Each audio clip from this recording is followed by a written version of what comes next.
What's up, guys? Monster Master Godzilla here, and I'm back continuing Godzilla-Thon.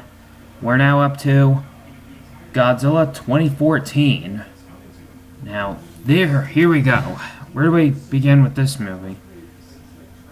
2014 was at Godzilla's 60th birthday, his Godzilla's 60th anniversary, and now Godzilla hasn't been in film since Godzilla Final Wars, and now it was 2014. So after a decade-long rest, they finally gave their monster star a comeback.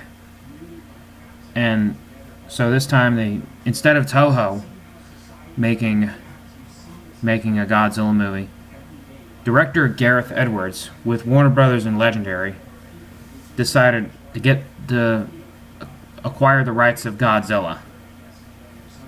And when I learned that they were making an American Godzilla movie, when I was like a kid learning about they're making a new American Godzilla movie, I exploded in excitement.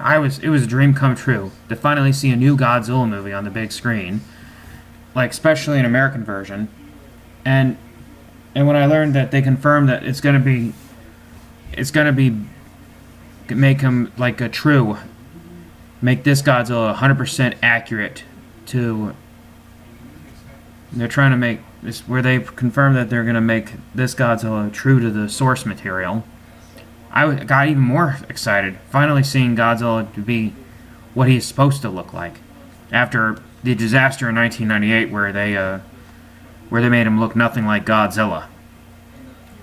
So, where do I begin with this one? Gareth Edwards, I will say, did a much better job making the American Godzilla movie in this movie. But the problem here is, you don't see a whole lot of Godzilla in this movie, even for a 2-hour movie. And the design of Godzilla is epic, like incredible. But the problem is you didn't really see him all that much. You don't really see him until almost like half the movie, like almost the end.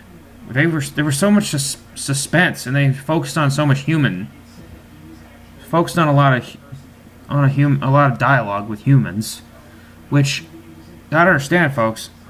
Lots of Godzilla movies, Godzilla didn't have a lot of screen time in his own movie, so that's why he feels like a guest. That's why it kind of feels like so. That's why a lot of people complain about how Godzilla's not in the movie all that much.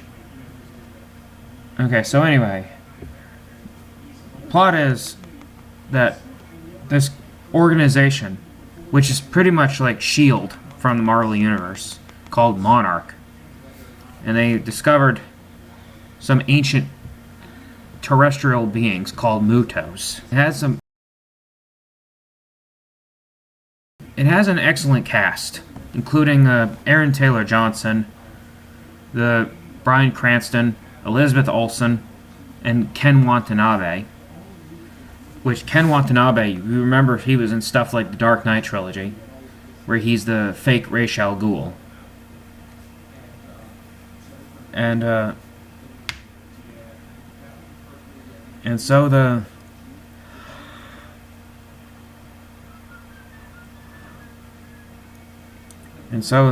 Bryan Cranston, the story was that Bryan Cranston's wife, that character Joe Brody, his wife died in an accident in a nuclear power plant, and my God, it shows off as depressing. It definitely has a dark tone to it. The movie does have a dark tone to it, kind of like how 1954 did, but this one feels more a little Heisei dark, not like 1954 dark. It definitely, the problem, and then when they finally introduced the Mutos, it's one of those movies that's really slow, and there's hardly any action, and it has you wishing for more. So anyway, when the monsters finally showed up, the Mutos finally showed up, it started off with those winged Muto, which the winged Mutos are like the winged Muto is the one that is the male Muto, and it stands for massive, unidentified terrestrial organism. That's what it stands for.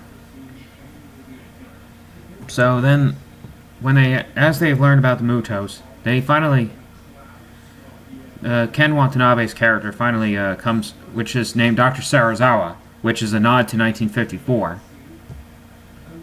And so Aaron Taylor Johnson in this movie, he plays the soldier named Ford Brody.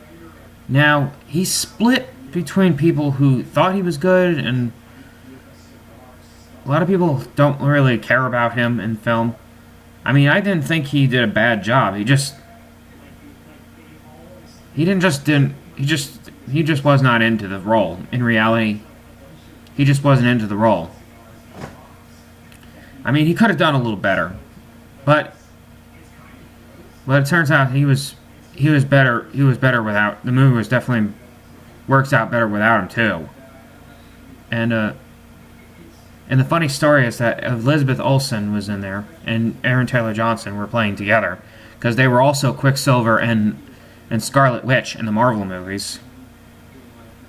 And even their son in the film had a funny moment where he sees Godzilla on TV, and he says, "Mommy, look, dinosaur." And also, when Godzilla finally does show up, well, before Godzilla shows up, Ken Watanabe's character, Dr. Sarazawa, shows a picture of his dorsal fins, and he said, "We call him Gojira," which is the Japanese name for Godzilla. So they even reference 1954 and Bikini Atoll. And this Godzilla overall is the same exact Godzilla from 1954, but they explain that he was an ancient like the real god. Like the original Godzilla, they explain that he's an ancient dinosaur that was woken up since the prehistoric age.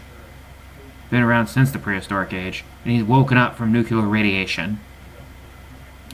And he's enhanced with all that nuclear powers, and so is the Mutos. And supposedly in the comic book Godzilla Awakening, both Godzilla and the Mutos had been enemies for centuries. And so it turns out there were two Mutos. The 8-legged Muto, which is the female, while the flying one is the male. And the first time you get to see when we finally get some action, Godzilla finally shows up. So then when Godzilla finally shows up, you know it's on. But we end up seeing the fight on a TV screen. And then Godzilla tries to go after the Mutos. And the Mutos cause more damage than Godzilla, surprisingly, because I originally expected Godzilla to be like this violent, vicious animal going around causing mayhem, but it's not what I expected. But luckily, they didn't turn him into a child-friendly superhero like the Showa series. They made him an anti-hero. And the problem is a lot of it took place in Tokyo, but also took place in San Francisco. I have a T-shirt that has a picture of Godzilla mimicking Jurassic Park, and it says Golden Gate Park, where he attacked Golden Gate Bridge. And the one thing I'm happy with is that Godzilla's design. Like, look at this design. They actually made him look a whole lot like Godzilla, and except very realistic looking. And my God, I was so happy they made Godzilla look awesome in the CGI. I wanted him to look awesome instead of being just a guy in a rubber suit like from Japan did. I expected that, and what's awesome is, and they respect it, is that they actually made Godzilla move like he's a guy in a rubber suit, because that's how Godzilla is supposed to move.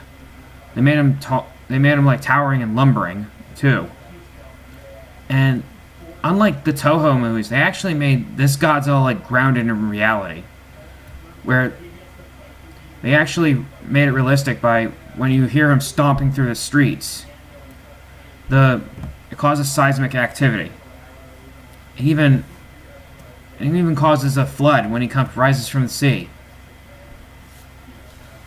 So, and then when you get to meet with the, and then when you get to meet the, and when the Mutos finally meet together, you'll get to hear a sound where they sound like Gigan for a minute if you really paid attention closely when they were cuddling together. And one of them ended up sounding like Mothra when they caused damage to each other. So then the final battle wound up taking place in San Francisco, where the Mutos ends up fighting Godzilla.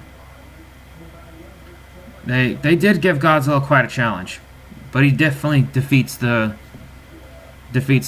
male Muto, the winged Muto, and then and then eventually you get to see Godzilla uses atomic breath, and wow, it is amazing. You can hear the vibrating in his dorsal fins when he charges his atomic breath. And so then Godzilla then fights, and Ford ends up destroying the Muto eggs. And also there's a few Easter eggs in film. Like one of the tanks had Mothra on it. The teacher also had a butterfly on his hair clip. And then in the film, when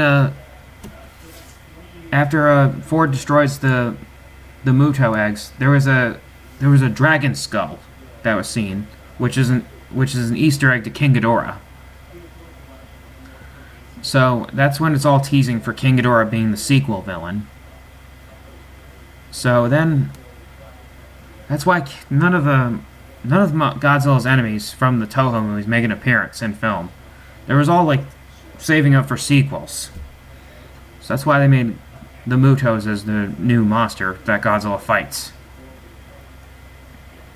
So then after Ford escapes the attack from the eight-legged Muto, Godzilla grabs the eight-legged Muto, and he fires his atomic breath inside the Muto's mouth, calling it the kiss of death. And that's when I thought, Godzilla wins. Fatality. Basically like Mortal Kombat style. And then Godzilla passes out and falls asleep. And you thought Godzilla's dead, but he's not dead. He just was resting. So then after that, the Brody family got reunited together. And then Godzilla finally wakes up, makes one final roar, and then he leaves, going into the water, and that's the end of that. Yeah, one thing that's definitely kind of bugs me is that I wish they've shown more Godzilla. Don't get me wrong, I don't hate this movie. I enjoyed it. I loved it because of how it's grounded in reality. They made Godzilla look awesome. The CGI is amazing. The effects are awesome. The action scene's what makes it worth watching. But the problem is, the final battle was a little dark, where you can't see anything. And it made you wish to see a little more Godzilla.